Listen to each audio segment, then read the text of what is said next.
kwento ko lang po yung story namin for actually last year.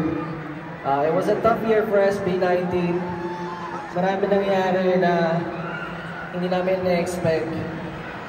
Sobra, we were honestly, sabihin natin, betrayed by a lot of people. And of course, nandiyan na rin yung, siguro yung parang nasa verge kami ng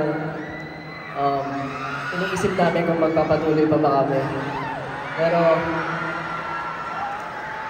gusto lang namin magpasalamat po sa lahat talaga na naniniwala. And itong ganito, honestly, it was just a weird idea na bahala na ibibigay natin lahat dito. Kahit weird siya, basta mapakita namin kung sino kami, sino ang SB19. And of course, shout out to my group mates, and especially Pablo.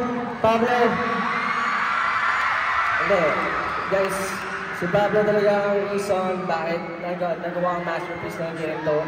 Kaya sobrang salamat. And of course, to everyone, to each of the members, maraming salamat.